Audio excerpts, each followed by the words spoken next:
Well, welcome this afternoon. My name is Fred Bell. I am the Managing Director and Vice Chair of the Board of the Palm Springs Air Museum. I'd like to welcome all of you today to our facility. For those of you still standing, I invite you to take a seat and join us while we celebrate the life of an extraordinary individual. Now what I'd like to do is actually get into the meat of our program and invite Dr. Dave Thompson to come up, tell us a little bit about the General, and we'll move forward. Dave?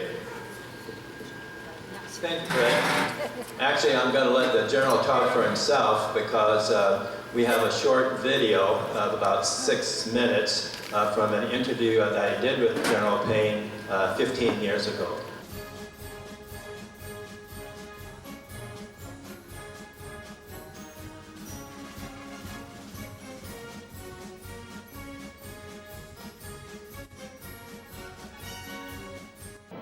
Somebody used to say, well, did you have your kills painted on them? You just had numbers on them, that's all you had. You didn't have anything else because they were going, a lot of them were going as fast as you were flying. I mean, you'd lose something every flight, or else it'd come in and punctured with enough holes, they'd have to take it aside and rebuild it. And the Japanese at night would come in with their ships. The time that I really was scared was when they started that shelling. Oh, you don't know where, what you did is you started digging deeper trenches and all that, and we even put sheets of iron over the top of them if we could get them. If you met that plane head on, that would be the last shot you'd ever get at them the day, because you'd never see them again because the speed of the new Bettys was so close to ours.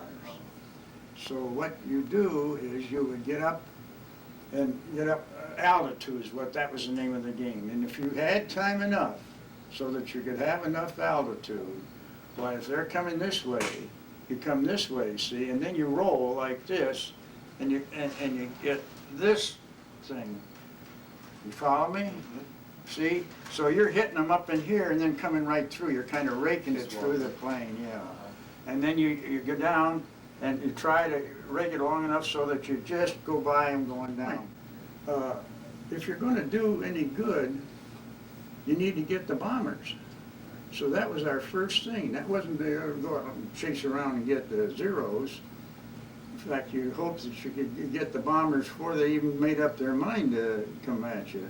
Your aggressive fighting was against the bombers because that's who was hurting the people on the ground. Congressman, Payne family, distinguished guests, family, friends, visitors, Marines, it's an absolute honor to be here today to honor General Payne. And on behalf of the Commandant of the Marine Corps, our Marines that are here, and Marines worldwide, and probably even more dearly from Marine fighter pilots around the globe, past, present, and future. It's an honor to be here today and recognize General Payne and your family. Just wanted to say a couple of things just very quickly about the hero, the Marine that was General Payne. All you have to do is walk outside and see that little F4F Wildcat, and you'll just get a tiny bit of the imagination in your own mind what kind of bravery it would take to crawl into that contraption. It's a little ball of steel with a huge engine and machine gun strapped to it. He launched from a little coral atoll covered in dirt. He was shelled every night, and he did it fearlessly. At least fearlessly from our point. I'm sure at the time, he and Indian Joe Bauer and the other Marines that were on that island were scared to death, just like any other 31-year-old man and younger would be at any of that. But he climbed in that cockpit every single day and took off, and again went after the Japanese, and you heard it from his own mouth. He was going after the bombers. He wasn't going after glory. He wasn't going after medals. He was doing what every single Marine does every day in the battle space. He takes care of his fellow Marines. He was going after the bombers to make sure that those bombers couldn't get to those Marines who were up on the cliffside. going after the bombers to make sure that his maintenance Marines that were on the deck down there and his fellow air crewmen were protected from the bombers, not the Zeeks. He didn't talk about painting anything on the side of the airplane. This was all about being a Marine. And that's what I just wanted to say about General Payne. I didn't know him. I had never met him. But since I have come in the Marine Corps, I can say that I have known him my entire career, and that every Marine fighter pilot has known him his entire career. Why? We're all about legacy in the Marine Corps. Yesterday, we celebrated 240 years of our illustrious Corps.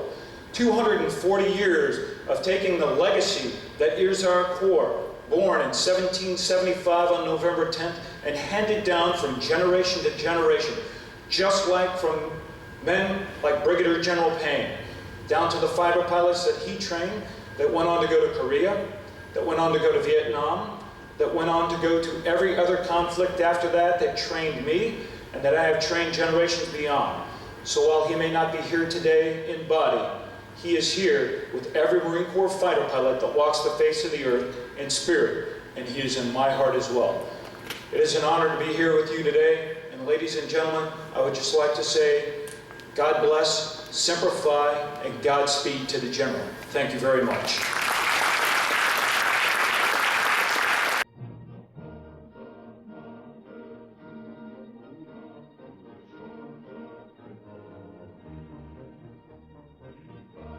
Wildcat in the lead.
United States Marine Corps and the United States of America. Have a wonderful day.